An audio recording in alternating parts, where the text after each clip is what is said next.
Hey sweet people, how's it going? Welcome to another creative coffee break to spark your imagination and inspiration on brand building, design, and creative work. I'm your host, Marc T. This is the Sweetspot Podcast. And if you're a brand owner, entrepreneur, or creative, and you want to build a brand for yourself, you've come to the right place.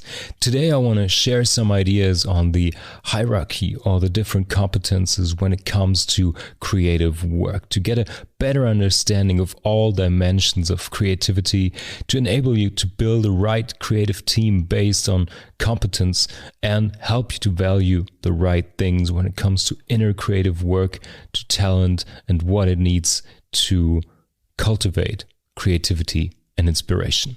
So let's grab a cup of coffee and let's go.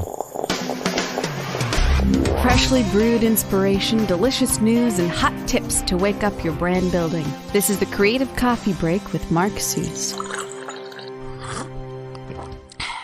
All right, sweet people, let's do this. I think today is going to be kind of a controversial episode when I talk about creative work, because I want to propose to you an idea that there is some kind of hierarchy of creative work, not in terms of something as being more valuable than other forms of creativity, but the underlying problem is that I believe creativity is kind of mystified.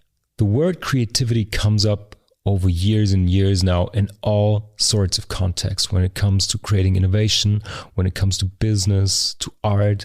But you see creativity thrown around in all CVs, all job descriptions. It seems to be something with incredibly high demand. And still, if you talk to people for a bit longer, no one really seems to grasp what it is exactly. No one can pin it down. I was just hosting a panel on creative work this week here in Hamburg, Germany, together with the Nice Idea Club, and we debated for 2 hours how creativity actually is expressed in everyday life and in business. To share some experience from my over 15 years working in the creative industry now, I want to propose some kind of hierarchy of creative work, which doesn't mean that certain creative expressions are valued less or more than others, but I believe it's important that you know if it's kind of a creative work that happens on the outside or on the inside, and how to use it and how to structure teams and how to work with certain creative processes. So the hierarchy of creativity that I want to propose today starts on the outside. Let's say the quote unquote lowest, or let's say most easy accessible creative expression is probably to curate something. If you think back to your teenage days, if you're my age at least, you remember that you made mixtapes for your friends, for your lovers, for whoever was interested, for long car rides, going on vacation. And to me, that of course is a creative process. You have a whole catalog of music, you think about the occasion you want to use it for, you handpick tracks, compile them into one mixtape. Of course, that's a creative process, but still, it doesn't demand a lot of radically new ideas. You're curating something. You take something that's already there, put it in your own new order, and use a very, very simple technical setup to produce this. I'm of course not talking about curating art, but I still believe that curating art is not an artistic process. It's a creative process, but it's not art. I think we can totally agree on that. And also being a musician, I believe that DJs also do a great job in terms of hosting a party, but they're not musicians. It's not a creative process, it's a curated process. It's the same we see in social media a lot. You have a very limited amount of possibilities, a very limited set of technical tools at hand, and you just jam out whatever's possible there, but it's not blue ocean thinking. So the next step to me is one step up this ladder is remixing things. Also using a musical analogy, you can of course write and compose and record your own material, or you use existing stuff by sampling or remixing existing things. Oftentimes artists add their own creative things to it, but still the bottom line of remixing is a creative expression, but not an art form. Let's put it this way. I think the next thing we should look at is digital crafts or digital tools, because I often have the discussion when it comes to young designers or people from the business world that took a weekend course in whatever, screen design or something, and they think they can design something actually, which is not the design process in terms of design thinking or really creating something from sketch. It means that you can use tools and you have certain techniques and processes at hand to create something within the restrictions of whatever task you learn to apply it to. But still, that's not design, and it's totally fine. You can use it for landing page design, which a lot of people need all the time. And to set up a landing page, follow certain structures, certain hierarchies, you can use a lot of great tools for it, but you're still not going to be a designer or a web designer. And then, of course, you have the craft. And craftsmanship is something that I value a lot, because I think in training your craft lies a lot of routine and a lot of skill that will multiply whatever idea and inspiration you later on gonna have. But still, craftsmanship, if you again look into the art world, you had like arts and crafts way before there was fine art. People doing kind of crafty things at home, and it's still not considered work, even though it's doing the same thing with the same tools. And now we come to a point in this hierarchy or ladder where it gets more into the realm of complex creative work in terms of coming up with things that have never been there before. This goes for performing or improvisation. And I believe that improv is a nice spot. It's a sweet spot between craftsmanship and real inspiration in terms of creating something unseen, unheard, really new. Because let's stick with music for this example again. If you're a guitar player, you have to put in the hours, you have to train your muscle memory, learn your scales, the harmonies. This all goes into craftsmanship. Learning your craft, training to play an instrument really well. And then you get on stage and you're in the ensemble of other people, and then this magic process of improvisation starts, which is kind of a non-verbal dialogue, and you start expressing yourself. And if you're lucky, and if the night is good or the audience is good and the rest of the band members are really good, then you can start and really take off and forget about yourself and ego and everything else, and you can kind of take off into this flow state and just let the muscle memory serve you, and you're just gonna improvise and you're gonna come up with lines that you haven't consciously thought about before, and it's just gonna happen. And this is like where inspiration and inner creative work meets your craft. This is a really important point in this hierarchy I want to establish. So, and everything that's above this point is really processes that don't even need to be expressed in a crafty or artistic way. It really goes down to the core of what the creative work starts with, this spark of imagination, this certain idea that pops to mind. So to me, a foundation of all creative processes is writing. In terms of, it could be sketching or describing artwork. So even if you're into fine arts, it can be writing music, composing, writing the lyrics, and even design projects in my line of work, at least with my studio, also start with pen and paper. You write down your strategy, what you think about, you do first sketches by hand, and yeah, really this pen to paper in silence, no digital tools at hand, is, to me at least, something where really innovative ideas, really new things can happen. And I think the creative work that lies completely on the inside of every creative human is the inner work, the being in touch with your muse, being in touch with your intuition, and really working on your inspiration.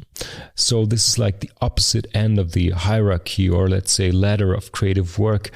Again, not valuing one over the other, just making a point for it's a very different process when you think about curating a mixtape or, let's say, writing a little poem. It's a completely different process. It's both considered creative and creative work or creative expression, but what you need in order to perform it is very, very differently. So while you're doing a mixtape, you're completely in the outside world. You're collecting things, putting them together in different ways, trying out things, listening to it again, and you have a specific goal in mind for the occasion you want to play it or the person you want to give it to, while inspiration is based on a lifestyle, on the knowledge you acquired, on your experiences, and also comes with the personality trait of creativity, which comes with high openness and also some downsides, of course. And yeah, this is when we get to the often debated point of talent. You can't deny talent. This is something that can be either nurtured from a very young age on, or you can just let it sit there and never use it for anything. But you either have it or you don't, as far as I'm considered. And you can put a lot of work in, and you can potentially even find a job in the creative industry with not much talent, but a lot of hard work. But still, you're probably never going to reach that level of competence that you will get if you're talented, which to me is just a natural thing. I'm very untalented when it comes to science, to math, physics, chemistry, all that stuff. I was incredibly bad at school, but I was gifted when it comes to creative things, working with language, music, arts. So yes, I think it's just the way you're born, and some of us have talents in different fields. So to me, it was never a big issue if you're talented in different capacities. But I found out that people struggle a lot with the idea of creative talent is not equally distributed. So this is why I wanted to address this. So just to recap this real quick, I believe there is this ladder of competence. There's kind of a creative hierarchy going from the very outside, very applied form of curating, remixing, digital tools and craftsmanship. Then there's a tipping point in things like performing and improv, where imagination and being in the moment and the flow state meets your craftsmanship and your training and your preparation. And then there's very inward directed things like writing and the inspiration, the pure ideation itself. So why am I proposing this? Why am I talking about this? Because I believe there is a lack of understanding what creativity actually is on the forms that it expresses itself. And of course, then in the consequence of this, how you can use it for business, for being self-employed, for following your creative career maybe. So, and I believe there are people that can cover this whole hierarchy of creative work and creative expression, people that can curate and remix as well as dwell in pure imaginative worlds and come up with unseen, unheard ideas before.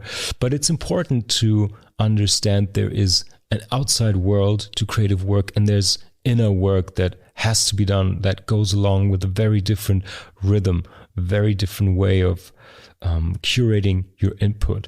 And to me, by the way, this is a funny thing. When I wrote down what I thought about for this mini podcast, this whole idea of a hierarchy or ladder of creative work, I noticed that if you're on the inside, if you are creative working, it's not necessarily a ladder. It can be a circle in terms of if you reach the upper end of this ladder and it comes to inspiration, pure intuition, flow states, it comes down to what input you get, what situations you put yourself in, and then bottom line, you end up at the very lower end of the scale with the curating process. So curating whatever experience and knowledge you get in order to be in touch with your inspiration, be in touch with your muses. So, sweet people, why am I talking about this? As I said, I had this panel discussion about it. I noticed that a lot of people have a very superficial idea about creativity. A lot of course, business owners consider creative work something that they need to have as some vague skill within their team, within their structure, in order to come up with new products, new services, or just as a general feature. Using the word creativity in the business context or in a job description is often just a synonym for high problem solving skills or coming up with a lot of ideas or being quick on your feet. Things like that, terms like that, that all get swept under the rug of the big word creativity. And I think it's important, as always in life, to be very specific and to really know which skills you're looking for in which person, at what point within the company or within your own creative process you need to work on, which steps you need to focus on, where you are at right now, or how you build an interdisciplinary team that probably can cover this whole creative work hierarchy. So, sweet people, I'm really curious on what you think about creativity, creative work, if you can agree with this hierarchy, with this ladder, if you've experienced the difference between the inner creative work and the work on the outside, or if you totally disagree and say, Marc, that's BS, all creativity is the same, everyone can do anything, talent is not that big of a deal. So let me know what you think. You can write me a DM or just leave a comment. And yeah, I think the coffee break is over, a bit longer than usual, but this was a very important little idea that I wanted to share with you and hope you take away something from it. That's it for today. If you want to learn more about brand building or creative work in general, or maybe you need someone that helps you meet your muse and just put a little creative spark within your team, check out sweetspot-studio.com. There you can find all the services I offer, workshops, coaching on creativity for entrepreneurs and for their teams. That's it for today, sweet people. Stay caffeinated, stay inspired, and I hear you on the sweet side. This podcast is produced by Sweetspot Studio. New episodes each week, wherever you listen to your podcasts. If you enjoyed the show, leave a rating and subscribe to never miss an episode. Find out more at sweetspot-studio.com.